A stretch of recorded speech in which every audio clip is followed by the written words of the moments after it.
ప్రియమైనటువంటి సహోదరులారా, మీ అందరికీ నా వందనాలు.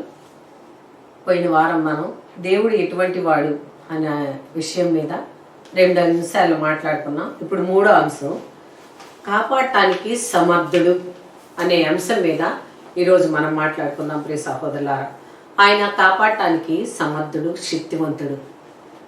ఒకరోజు వేకువజామునే దేవదూతలు తిరుగుతూ ఉంటాయంట. వేకువజామునే ఒక దేవదూత బయలుదేరి ఒక ఇంట్లోకి ప్రవేశిద్దామని ఇంటి దగ్గరికి వెళ్ళిందంట. ఆ ఇంట్లో ప్రియ సహోదరులారా, బాగా నిద్రమత్తులై పడుకొని నిద్రపోతూ ఉన్నారంట. వాళ్ళని చూసి, అమ్మో ఈ ఇంట్లోకి వెళ్తే నన్ను కూడా నిద్రపుచ్చుతారు, వీళ్ళు నిద్రమత్తులై అన్నారు, ఇంకా ప్రభువుని తెలుసుకోలేకపోతున్నారని ఆ దేవదూత బయటకు వెళ్ళిపోయిందంట. అదేవిధంగా ప్రియ సహోదరులారా, మరలా ఇంకొక ఇంట్లోకి వెళ్ళిందంట. ఇంకొక ఇంట్లోకి వెళ్ళినప్పుడు ఆ ఇంట్లో ప్రియ సహోదరులారా, ఆ దేవదూత ప్రవేశించబోయేటప్పటికి ఆ ఇంట్లో పోట్లాడుకుంటా చాలా గలిబిలిగా ఉన్నారంట. అప్పుడు ఆ ఇంట్లో చూసి, అమ్మో వీళ్ళు నేను కనుక వెళ్ళానంటే వీళ్ళు నన్ను కూడా పోట్లాడతారు, కాబట్టి ఈ ఇంట్లోకి వెళ్ళకూడదు అని ఆ దేవదూత వెనక్కి వచ్చింది. ఆ విధంగా అన్నిళ్ళు చూసుకుంటా ఉన్నప్పుడు మరొక ఇంట్లో ఉదయాన్నే మోకాలేసి ప్రార్థన చేస్తూ ఉంది.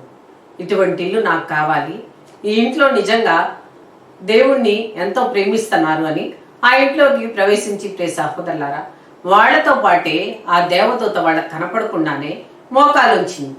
ఎప్పుడైతే దేవదూత ఇంట్లో ప్రవేశించిందో ఆ ఇంట్లోకి ప్రభు వచ్చారు. ప్రభు యొక్క ఆత్మశక్తి దిగి వచ్చింది. అప్పటిదాకా వాళ్ళు ఏమని ప్రార్థించారో, వేటి కోసం అడిగారో, వేటి కోసం వాళ్ళు ఎదురు చూస్తున్నారో అవన్నీ కూడా పరలోకం నుండి కుమ్మరించబడ్డాయి ప్రియ సహోదరులారా. అందుకే మనం అందరం కూడా ప్రతి విషయం కోసం వేకువనే లేచి ఉదయకాలమున ప్రభువుని ప్రార్థించాలి. ప్రార్థించినప్పుడు నీకేం అవసరం ఉందో, నీకేది కావాలో తప్పకుండా ఆ దేవుడు సమకూరుస్తారు. కొన్ని విషయాలు మనకు అసలు జరగటల్లా, కొన్ని విషయాలు మనం అడిగినా కూడా అవి సమృద్ధిగా జరగటల్లా. ఎందుకు అంటే మనం సరిగ్గా ప్రార్థన చేయలేకపోతున్నాం కాబట్టి. అందుకే ఈ రోజు నుండి వేకువనే ప్రియ సహోదరులారా 5 గంటల కల్లా లేచి మనకి ఏ అవసరాలు ఉన్నాయో ఆ అవసరాలన్నీ కూడా ప్రభు పాదాల దగ్గర పెట్టినప్పుడు ప్రభు తప్పకుండా మనల్ని రక్షించి కాచి కాపాడతారు. కాబట్టి ఈరోజు ఆయన కాపాడటానికి సమర్థుడు అనే విషయం మీద మనం మాట్లాడుకుందాం ప్రియ సహోదరులారా. మలాకి గ్రంథం 3వ అధ్యాయము 6-7 వచనాలు. ప్రభువునైన నేను మారిపోవాడను కాను, కనుకనే యాకోబు వంశములైన మీరింకను పూర్తిగా నాశనము కాలేదు. మీ పితరుల వలె మీరును నా ఆజ్ఞల నుండి వైదొలిగి వానిని పాటింపరైతిరి. మీరు నా చెంతకు వత్తురేని నేనును మీ చెంతకు వత్తును, కానీ నీ చెంతకు రావాలనన్నా మేమేమి చేయవలగినని మీరు అడుగుచున్నారు. దేవుని స్తోత్రం ప్రియ సహోదరులారా. ఇక్కడ ఇజ్రాయేలీలు దేవునికి 10వ వంతు చాలా జాగ్రత్తగా చెల్లిస్తారంట. ఎందుకంటే వాళ్ళకి దేవుని భయం చాలా ఎక్కువగా ఉంటది. అదే కాకుండా ప్రభు అంటున్నారు, నేను మారిపోయేవాడిని కాదు, నేను మారలేదు. అప్పుడు ఏ విధంగా ఉన్నానో మీ పట్ల ప్రేమ దయ కలిగి ఇప్పుడు కూడా అదే విధంగా ఉన్నాను. ఎందుకంటే నేను మీకు కొన్ని నిబంధనలు చేశాను.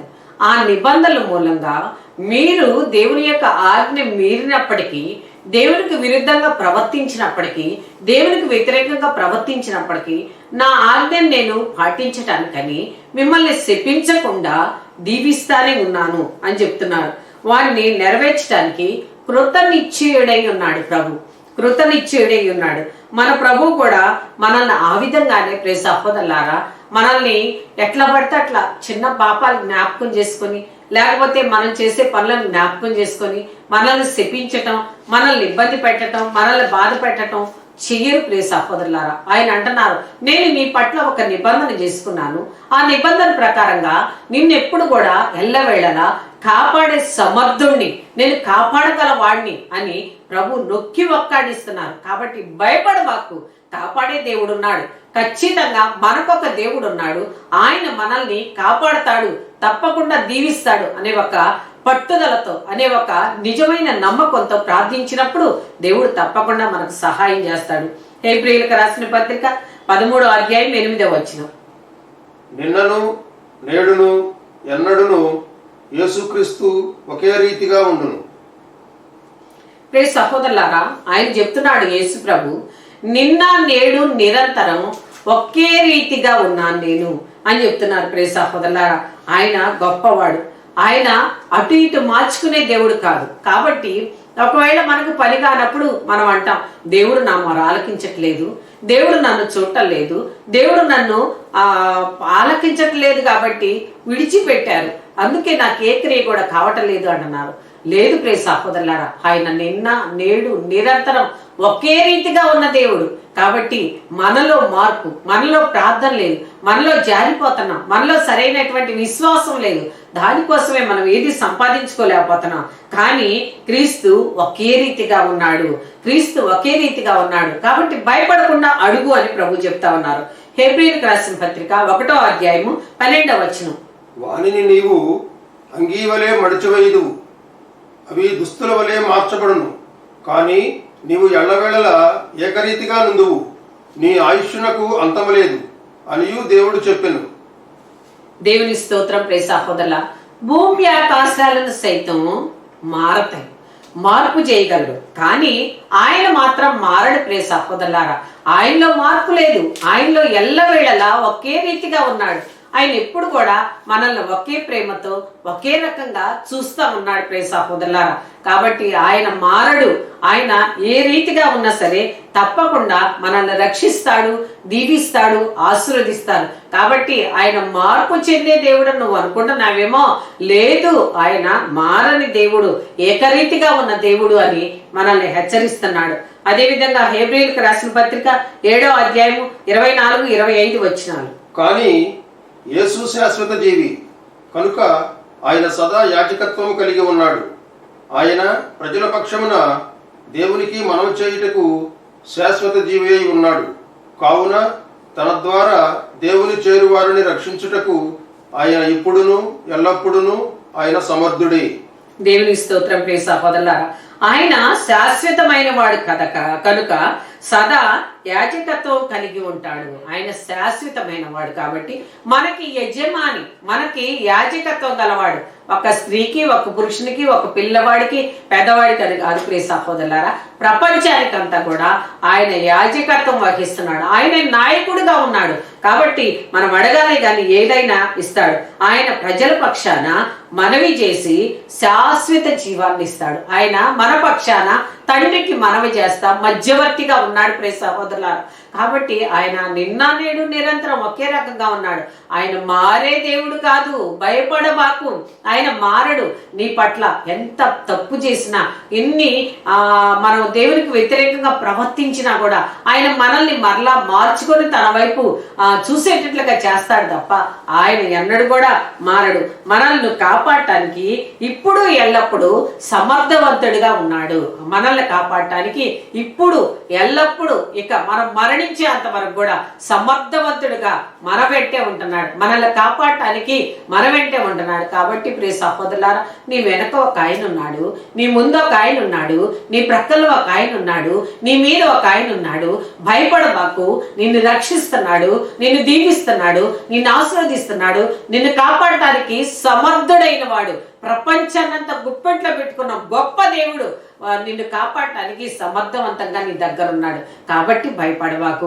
అది ఏ జబ్బైనా, ఏ సమస్య అయినా, ఏ వేదనైనా, అది ఏదైనా ప్రియ సహోదరులారా అస్సలు భయపడాల్సిన అవసరం లేదు. అన్ని కూడా ఆయన గుప్పెట్లో ఉన్నాయి అని చెప్తున్నారు. కీర్తన గ్రంథం 102వ కీర్తన 1వ వచనం. ప్రభు, నా ప్రార్థనను ఆలింపము, నా మొర నీ సన్నిధిని చేరును కాక. ప్రియ సహోదరులారా, కీర్తనకారుడు అంటున్నాడు ఆయన మనలను కాపాడటానికి ప్రార్థించాలి.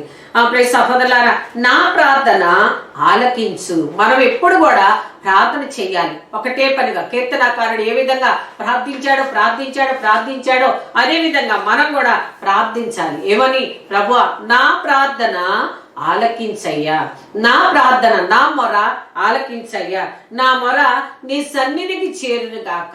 అయ్యా, నా మొర అంతా ఇక్కడెక్కడే ఉంటుంది ప్రభువా. విశ్వాసమైన ప్రార్థన చేయలేకపోతున్నాను, హృదయాన్ని తెరవలేకపోతున్నాను, హృదయం మూసుకుపోయింది ప్రభువా. అయ్యా, ఆలోచనలన్నీ ఎక్కడో ఉన్నాయి ప్రభువా. సైతాను క్రియలు వేదనలో ఉన్నానయ్యా, అందుకే నా మొర నీ దగ్గరికి చేరటల్లా. అందుకే ప్రభుని అడగాలి, అయ్యా నా మొర నీ దగ్గరికి చేరుగాక. ఏ బాధల్లో ఉన్నా, ఒకవేళ నువ్వు కృషించిపోయినా, అనారోగ్యంతో ఉన్నా, బాధలు శ్రమల్లో ఉన్నా సరే, అటువంటి పరిస్థితుల్లో ఆ ప్రార్థన చేసి, అయ్యా నా మొర నీ పాదాల దగ్గర చేరాలి ప్రభు అని నువ్వు ప్రార్థించినప్పుడు దేవుడు తప్పకుండా ప్రియ సహోదరులారా మనల్ని చూసి మనల్ని కాచి కాపాడుతానని ఆ ప్రభు చెప్తా ఉన్నారు. అదేవిధంగా లూకా సువార్త 2వ అధ్యాయం 11వ వచనం. నేడు దావీదు నగరమున మీకు ఒక రక్షకుడు పుట్టెను, ఆయన క్రీస్తు ప్రభువు. దేవునికి స్తోత్రం. ప్రియ సహోదరులారా, నేడు దావీదు నగరమున ఒక రక్షకుడు, ఒక విముక్తి దాయకుడు, ఒక అభిషిక్తుడు ప్రియ సహోదరులారా మనల్ని కాపాడటానికి పుట్టాడు. దేవునికి స్తోత్రం. ఆమేన్. ప్రియ సహోదరులారా ఎంత గొప్ప కార్యం! మన కోసం ఒక రక్షకుడు ఆ యొక్క దావీదు నగరంలో పుట్టాడు అని ప్రభు చెప్తా ఉన్నారు. నువ్వు ఎందుకు ఇంకా భయపడుతున్నావు అని ప్రభు మనల్ని ప్రశ్నిస్తున్నారు. నీకోసం ఒక కుమారుని పంపించాను కదా, ఆయన అభిషిక్తుడు కదా, ఆయన విముక్తి దాత కదా, ఆయన గొప్పవాడు కదా, ఆయన ఏదైనా చేయగల సమర్థుడు కదా. కాబట్టి ఆయన అడగకుండా నువ్వెందుకు భయపడుతున్నావు, నువ్వెందుకు వేదన చెందుతున్నావు, నువ్వెందుకు కన్నీరు పెడుతున్నావు, నువ్వెందుకు ఆ విధంగా ఇబ్బందులు పాలవుతున్నావు? ప్రియ సహోదరి సహోదరులారా, ఈ రోజున ప్రభు మనందరూ కూడా హెచ్చరిస్తున్నారు. ఏమనంటే నీకోసం ఒక రక్షకుడు పుట్టాడు, ఆయన ఉన్నాడు నిన్ను కాపాడటానికి, ఆయన నీకు తండ్రి, ఆయన ఆస్తిలో నువ్వు వారసుడివి. కాబట్టి భయపడబాకు, నీకు ఆయన తోడుగా ఉండబోతున్నాడు అని ప్రభు చెప్తా ఉన్నారు. అదేవిధంగా రోమీయులకు రాసిన పత్రిక 11వ అధ్యాయం 29వ వచనం. ఏలైనా తాను ఎన్నుకొని దీవించువారిని గూర్చి దేవుడు మనసు మార్చుకొనడు. దేవుని స్తోత్రం. ప్రియ సహోదరులారా, తాను ఎన్నుకొనిన వ్యక్తులు, తాను దీవించిన వ్యక్తులు ఆ గురించి ఆయన ఎప్పుడు కూడా మనసు మార్చుకోడు. కొంతమందిని దేవుడు ఎన్నుకుంటారు ప్రియ సహోదరులారా, అటువంటి వారి పట్ల ఆయన ప్రణాళిక ఎప్పుడు కూడా మారదు అని చెప్తున్నారు. ఆయన ఒక ప్రణాళిక ఏర్పాటు చేసుకుని ఆ యొక్క ఏ బిడ్డలనైతే ఆయన ఎన్నుకున్నాడో, ఏ బిడ్డలనైతే ఆయన దీవించాడో అటువంటి వాళ్ళ పట్ల ఆయన మనసు మార్చుకోడు. దేవునికి స్తోత్రం. అయితే ఎవరిని ఎన్నుకుంటాడు? ఎవరైతే ఆయనకు విధేయత కలిగి ఉంటారో, ఎవరైతే ఆయన కోసం తపన పడతారో, ఎవరైతే ఆయన కోసం ఆ ప్రార్థనలు ఎదుగుతూ ఉంటారో, ఎవరైతే బైబిల్ చదువుతూ ఉంటారో అటువంటి వాళ్ళ పట్ల ఆయన ఒక నిబంధన ఏర్పాటు చేసుకొని వాళ్ళ పట్ల మనసు ఎన్నడూ కూడా మార్చుకోను అని చెప్తున్నారు. మనతో కూడా ఒక నిబంధన ప్రియ సహోదరులారా ఏమనంటే, నేను నిన్ను కాపాడుతాను అని ఆయన చెప్తున్నారు. ప్రియ సహోదరులారా, ఆయన కాపాడే దేవుడు, కాపాడటానికి సమర్థుడు. ఆయన దగ్గర శక్తి ఉంది, బలం ఉంది. కాబట్టి ఆయన నిన్ను నన్ను కాపాడటానికి సిద్ధంగా ఉన్నాడు. నేను నీకోసమే పుట్టాను, నేను నీకోసమే నీ ఇంట్లోనే పుట్టాను, నీ హృదయంలోనే పుట్టాను, నీ బిడ్డల్లో పుట్టాను, నీ ఇంట్లోనే ఉన్నా. నువ్వు భయపడమాకు, ఏది కావాలంటది నన్ను ఆశ్రయించు, నన్ను అడుగు అని ప్రభు చెప్తా ఉన్నారు. కాబట్టి ప్రియ సహోదరులారా, ఇజ్రాయేలీలకు ఆయన దేవుడిగా ఉన్నాడు, ఇజ్రాయేలీలను ఆయన ఎన్నుకున్నాడు ప్రియ సహోదరులారా. అందుకే వారి పట్ల ఎప్పుడు కూడా నిబంధన మార్చుకోవాలా ప్రియ సహోదరులారా. ఇజ్రాయేలీలను పక్కన పెట్టాలా ప్రియ సహోదరులారా. వారు చేసిన అతిక్రమాలను బట్టి వాళ్ళని నశింప చేయనివ్వాల. ఎందుకు అంటే వాళ్ళ పట్ల ఒక నిబంధన చేసుకున్నారు కాబట్టి ప్రియ సహోదరులారా. అందుకే వారి పట్ల ఆయన కృప చూపుతానే ఉన్నాడు, ప్రేమిస్తానే ఉన్నాడు. ఎన్ని తప్పులు చేసినా, ఎన్ని పొరపాట్లు చేసినా వాటన్నింటిని కూడా క్షమించి వాళ్ళని ప్రేమిస్తానే ఉన్నాడు. అట్లనే మనల్ని కూడా ప్రేమిస్తాడు, మనల్ని కూడా రక్షిస్తాడు, మనల్ని కూడా ఆయన యొక్క చెంతకు చేర్చుకుంటాడు, ఆయన దగ్గర ఉంచుకుంటాడు, ఆయన హస్తాలతో కాపాడుతూ ఉంటాడు, ఆయన రక్తాన్ని మన మీద కృమ్మరింప చేస్తా ఉంటాడు ప్రియ సహోదరులారా. కాబట్టి ఈ రోజే మనం అడుగుదాం, ప్రభువా నేను కూడా ఇజ్రాయేలీ లాగా దేవునికి చెందించవలసినటువంటిది సమయంలో 10వ వంతు, మనం సంపాదించిన దాంట్లో 10వ వంతు, మనం చేసిన ప్రతి ఒక్క పనిలో 10వ వంతు ఆయనకి చెల్లిస్తా భయభక్తులు కలిగి జీవిస్తా ఉంటే ప్రియ సహోదరులారా, దేవుడు తప్పకుండా మనం ఒక ఉన్నతమైన స్థానంలో నిలబెట్టగల గొప్ప దేవుడు. అదే విధంగా రోమీయులకు రాసిన పత్రిక 9వ అధ్యాయము 4-5 వచనాలు. దేవుడు ఎన్నుకొనిన ఇజ్రాయేలు ప్రజలు వారే, ఆయన వారిని తన పుత్రులుగా చేసుకుని తన మహిమను వారితో పంచుకొనెను, వారితో నిబంధనలు చేసుకుని వారికి ధర్మశాస్త్రము ఒసగెను. నిజమైన ఆరాధన వారిదే, దేవుని వాగ్దానములను పొందినది వారే. వారు మన పితరుల వంశీయులే, క్రీస్తు మానవరీత్యా వారి జాతివాడే, సమస్తమునకు ఏలియగు దేవుడు సదా స్తుతింపబడును గాక. ఆమేన్. ఆమేన్. దేవుని స్తోత్రం. ప్రియ సహోదరులారా, దేవుడు ఎన్నుకున్న ఇశ్రాయేలీయుల ప్రజలు వారి గురించి ప్రభు మాట్లాడుతున్నాడు. పుత్రులుగా చేసుకుని మహిమపరచెను, వాళ్ళని తన సొంత బిడ్డలుగా చేసుకొని వాళ్ళని మహిమపరచాడు. ఎవరికంటే తక్కువగా, ఎవరికంటే హీనంగా, ఎవరి దగ్గర ఇబ్బంది పడకుండా, ఎవరి దగ్గర తలదించకుండా, ఎవరి దగ్గర కూడా వాళ్ళు ఓడిపోకుండా ప్రతి ఒక్క విషయంలో కూడా దేవుడు వాళ్ళని పుత్రులుగా ఎన్నుకొని వాళ్ళని ఒక మంచి స్థానంలో ఉంచాడు. అదే కాకుండా వారితో ఒక నిబంధన చేసుకోవటానికి ధర్మశాస్త్రాన్ని ఇచ్చాడు. ప్రియ సహోదరులారా, నా నిబంధనలు చేసుకోవటానికి ధర్మశాస్త్రాన్ని వాళ్ళకు బోధించాడు. అందుకే మనం కూడా బైబిల్ చదవాలి, బైబిల్ వాక్యాన్ని వినాలి. విన్నప్పుడు ఆ యొక్క ధర్మశాస్త్రం ఆయన ఏం బోధించాడో, వాళ్ళతో ఏ నిబంధన చేసుకున్నారో, వాళ్ళు ఏ విధంగా ఉంటే అటువంటి నిబంధన అనుభవించారో మా ధర్మశాస్త్రం చూస్తే మనకు తెలుస్తుంది. ప్రియ సహోదరులారా, అందుకే బైబిల్ చదవాలి అని ప్రతి ఒక్క బిడ్డ కూడా దేవుడు హెచ్చరిస్తున్నాడు. అదే కాకుండా వారిని నిజమైన ఆరాధన అని చెప్తున్నారు. నిజమైన వాగ్దానాలు పొందిన వారు వారే అని చెప్తున్నారు. నిజమైన ఆరాధన. ప్రియ సహోదరులారా, ఈ మాట చాలా ముఖ్యమైన మాట. నిజంగా మనం కూడా నిజమైన మనస్సుతో, నిండైన మనస్సుతో, పూర్ణ ఆత్మతో, పూర్ణ శక్తితో, పూర్ణ బలంతో నువ్వు ఎప్పుడైతే దేవుణ్ణి ఆరాధిస్తావో ప్రియ సహోదరులారా, ఆ రోజున మన ఇంట్లోకి దేవుడు తప్పకుండా వస్తారు. ఆమేన్.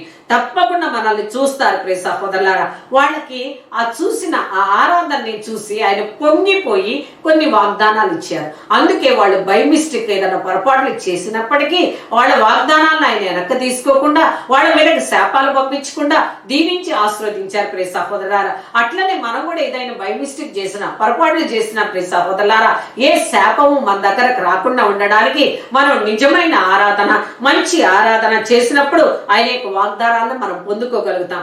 అదే కాకుండా క్రీస్తు మానవ రీత్యా వారి జాతి వారే, ఆ ఇజ్రాయేల్ జాతికి చెందిన వాడే క్రీస్తు ప్రభు కూడా. ప్రియ సహోదరులారా, దేవుడు సదా స్తుతింపబడును గాక.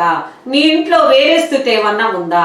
నీ ఇంట్లో వేరే ఆరాధన ఏమన్నా ఉందా? వేరే ఆరాధన అంటే ప్రియ సహోదరులారా, మనం ఏదో తప్పులు చేస్తా ఉంటాం, దొంగతనాలు, వ్యభిచారాలు, అబద్ధాలు, మోసం, అన్యాయం, వీటిని ఆరాధిస్తూ ఉంటాం, వీటిని ఆలోచిస్తూ ఉంటాం, వీటినే స్తుతిస్తూ ఉంటాం, వీటినే మహిమపరుస్తూ ఉంటాం, వీటినే గనపరుస్తూ ఉంటాం.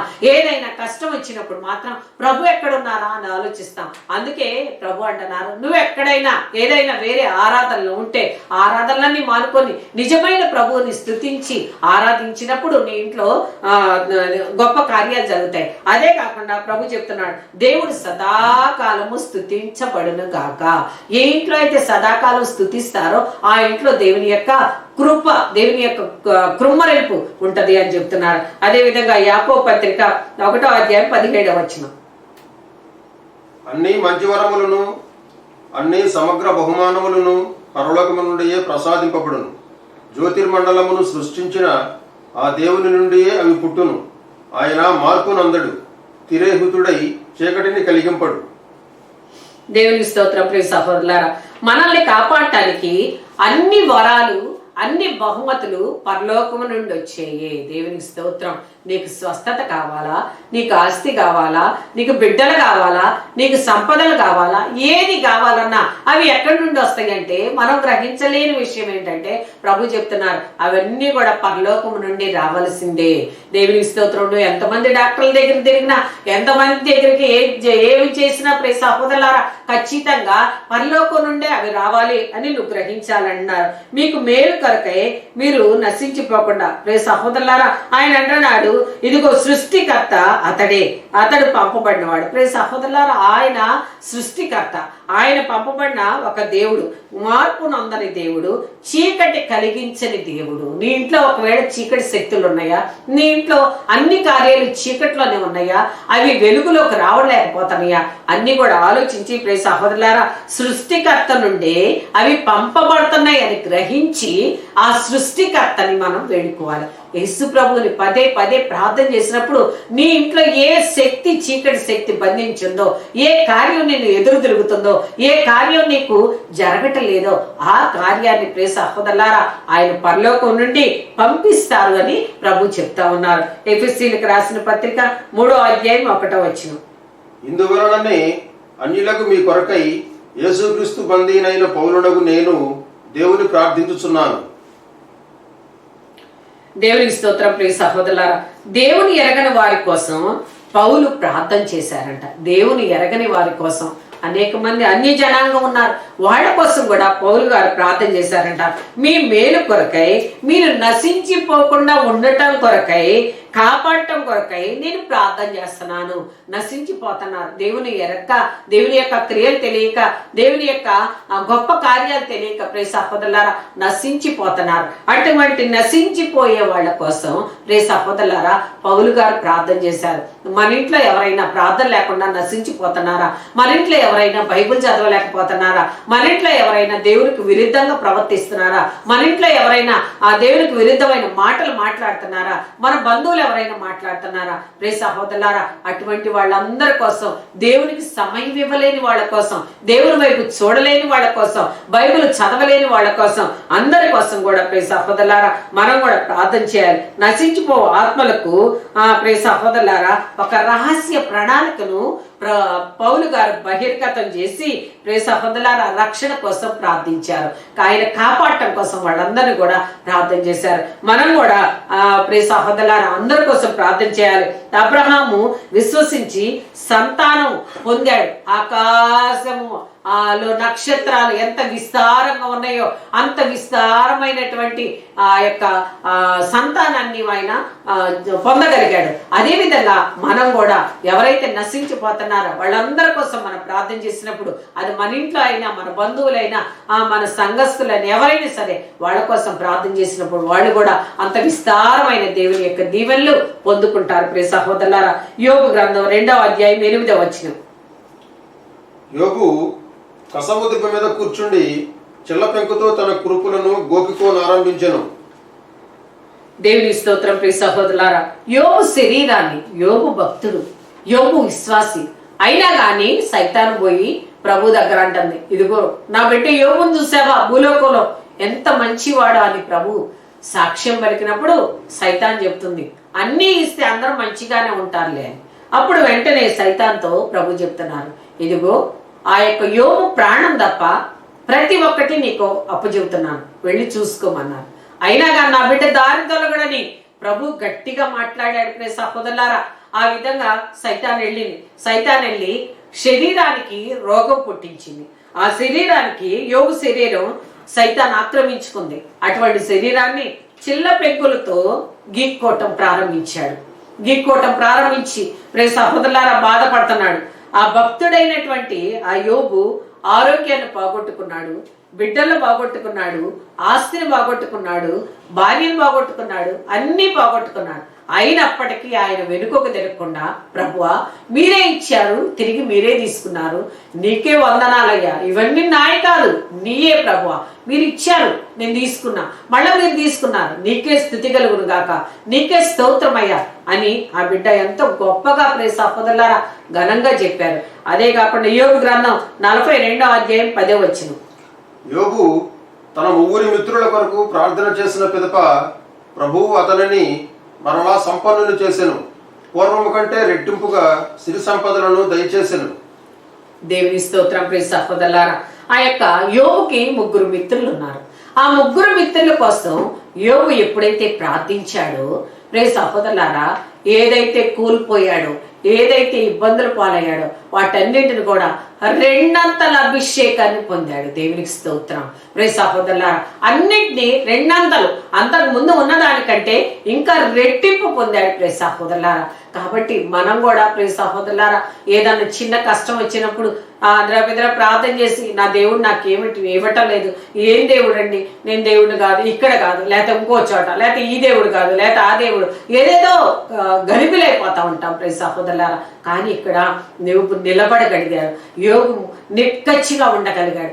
యోగు దేవుని కోసం ఎదురు చూశాడు. అయ్యా నువ్వు గొప్ప దేవుడు, నువ్వు మహిమగల దేవుడు, నువ్వు ఇచ్చావు, నువ్వే తీసుకున్నావు, నీకు స్తోత్రం, నిన్ను అంటానికి అధికారం నాకెక్కడిది అయ్యా, నిన్ను ఏది పడితే అది మాట్లాడటానికి నాకెక్కడిది శక్తి, మీరే తీసుకున్నారని ఎప్పుడైతే ఆయన్ని స్తుతించాడో, ఎప్పుడైతే ఆయన్ని గణపరిచాడో ప్రియ సహోదరులారా ఆయనకి ఇచ్చిన దానికంటే కూడా ఇంకా రెట్టింపు పొందుకోగలిగాడు, ఇంకా రెట్టింపును చూడగలిగాడు, ఇంకా రెట్టింపు ఆనందాన్ని పొందుకోగలిగాడు. ప్రియ సహోదరులారా, ఈ రోజున మనకు కూడా ఏది లేదో, మనకు కూడా ఏ బాధ ఉందో, మనకు కూడా ఏ సమస్య ఉందో, ఆ సమస్యలన్నీ కూడా ప్రభు పాదాల దగ్గర పెట్టి యోబు ఏ విధంగా నిలబడగలిగాడో, యోబు ఏ విధంగా జారిపోకుండా ఉన్నాడో, యోబు ఏ విధంగా ఎన్ని కష్టాలు వచ్చినా, ఎన్ని బాధలు వచ్చినా, శరీరం పోయినా, బిడ్డలు పోయినా, ఆ ఆస్తి పోయినా, అంతస్తు పోయినా, భార్య పోయినా, ఏదైనా సరే శరీరంలో వ్యాధి పుట్టినా కూడా ఆయన మాట తప్పలేదు. ప్రియ సహోదరులారా, నీతిగా నిలబడ్డాడు. ప్రియ సహోదరులారా,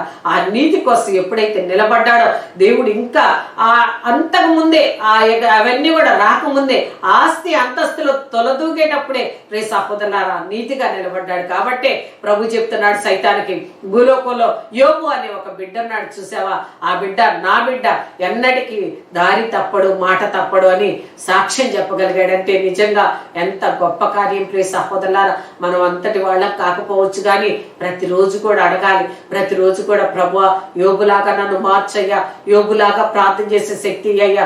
ఆయన అడుగుతున్నాడు, అయ్యా మితి మీరు ఆస్తి వస్తే నేను నిన్ను లెక్క చేయనేమో, అయ్యా తక్కువ ఆస్తి ఉంటే నేను నిన్ను నిందిస్తానేమో, కాబట్టి నాకు సరిపడా చాలయ్యా, ఏ రోజుకి ఆ రోజు ఎంత సమృద్ధి అంతవరకు చాలయ్యా అని అడిగాడు. ప్రియ సహోదరులారా, మనం కూడా ఒకటే తపన తపన తపన ఆస్తి అంతస్తు డబ్బు అని పరిగెత్తి పరిగెత్తి పరిగెత్తి అయంతా తినబోయేటప్పటికల్లా గుండెకి పోయి చనిపోతామేమో. కాబట్టి ప్రియ సహోదరులారా, ఈ ఆస్తుల నిలవ, ఈ అంతస్తుల నిలవ చూడండి, కరోనా వచ్చి కొన్ని రోజులే, ఈ కొన్ని రోజులకి ఎంతో మంది జీవితాన్ని ముగించుకొని వెళ్ళిపోయారు, ఎంతో మంది సంపాదించింది తినకుండానే వెళ్ళిపోయారు. కాబట్టి ప్రియ సహోదరుడా, ముందు నీ దేవుణ్ణి పెట్టుకొని నడుస్తా ఉండి ఆయన ఇచ్చిన సంపదలు పొందుకుంటా, ఆయన ఇచ్చిన సమకూర్చుకుంటా, ఆయన వైపు చూస్తా ఉంటే నీ బిడ్డ తరాలు నువ్వు చూస్తా ఉన్నాడు. దేవుణ్ణి నమ్మిన బిడ్డలు ఎప్పుడు కూడా బిడ్డ తరాలు చూస్తారు. అకస్మాత్తుగా అనుకోకుండా మరణించరు. ప్రియ సహోదరులారా, మనం ఇంకా సరిగా నమ్ముకోలేకపోతున్నాం, మనం ఇంకా సరిగా ప్రార్థన చేయలేకపోతున్నాం. అందుకే ఆకస్మికమైన మరణాలు ప్రియ సహోదరులారా, అందుకే హఠాత్ మరణాలు, హఠాత్తుగా ఏయో ఒకటి సంభవించడం. ఈ తెగుళ్ళన్నీ తొలగిపోవాలంటే మోకాలుంచు, ప్రార్థించు, దేవుడు స్తుతించు, దేవుడిని అడుగు. తప్పకుండా దేవుడు నీ వైపు చూసి ఆయన కాపాడగల సమర్థుడు, ఆయన కాపాడగలుగుతాడు. తప్పకుండా నన్ను, నా కుటుంబాన్ని, నన్ను, నా బిడ్డల్ని, నన్ను, నా సంతానాన్ని కాపాడుతాడని ప్రతి కుటుంబం అనుకున్నప్పుడు ప్రియ సహోదరులారా, ఈ ప్రపంచంలో ఎవరు కూడా ఆ యొక్క తెగుళ్ళకి ఇబ్బందులకి గురి కాకుండా ఉంటాం. అందుకే ఈ యొక్క వాక్యాన్ని మనం గ్రహించాలి. అదేవిధంగా మత్తయి సువార్త 20వ అధ్యాయం 31వ వచనం, జనసమూహము గ్రుడ్డివారిని ఊరకుండు అని కసరుకొనెను, కానీ వారు దావీదు కుమార ప్రభు మమ్ము కరుణింపుము అని మరింత బిగ్గరగా అరచిరి. దేవుని స్తోత్రం. ప్రియ సహోదరులారా, జన సమూహం అంతా కూడా ప్రభు అటు పోతున్నప్పుడు అక్కడ ఒక గుడ్డివాడు ఉన్నాడు. ఆ గుడ్డివాడు ప్రభు అని అరిచినప్పుడు జన సమూహం అంతా కూడా వారించినప్పుడు ఆ గుడ్డివాడు మానుకోకుండా ప్రియ సహోదరులారా విశ్వాసంతో ఈయన ఖచ్చితంగా నన్ను కాపాడుతాడు, ఈయన ఖచ్చితంగా నాకు కళ్ళు ఇస్తాడు అనే నమ్మకంతో ఇంకా బిగ్గరగా కేకలేశాడంట. ఆయనకు వినపడేలాగా కేకలేశాడంట. ప్రియ సహోదరులారా, ఎప్పుడైతే ఆయనకు వినపడేలాగా కేక వేశాడో ఆయన చెవిన ఆయన యొక్క మొర పడింది. దేవునికి స్తోత్రం. మనం కూడా ప్రియ సహోదరులారా, నువ్వు మొర పెట్టేటప్పుడు ఆయన చెవిని పడిందా లేదా? ఆయన చెవిని పడినప్పుడు తప్పకుండా ఆ కార్యం జరుగుద్ది. ఎప్పుడైతే ఆయన చెవిని పడిందో వెంటనే ఆయనకి కళ్ళు ఇచ్చారు. కాబట్టి ప్రియ సహోదరులారా, మనం కళ్ళు లేని వాళ్ళలాగా ఉంటున్నామా, కాళ్ళు లేని వాళ్ళలాగా ఉంటున్నామా, మగవాళ్ళలాగా ఉంటున్నామా, చెవిటి వాళ్ళలాగా ఉంటున్నామా, ఏ కార్యం జరగక కృషించిపోతున్నామా, నశించిపోతున్నామా, అనారోగ్యాలతో ఉంటున్నామా, అప్పుల పాలై ఉంటున్నామా, ఏ విధంగా ఉంటున్నాం? ఈ రోజున మనం ఒక్కసారి జ్ఞాపకం చేసుకోవాలి. ప్రియ సహోదరులారా, గుండె మీద చేసుకొని ప్రభువుని అడగాలి. అయ్యా, ఆ గుడ్డివాడు ఇంకా బిగ్గరగా కేక వేసినప్పుడు అది నీ ఆ యొక్క ఆ కేక తండ్రి నీ చెవిని తాకినప్పుడు ప్రభువా ఆయనకు స్వస్థత కలిగిందయ్యా.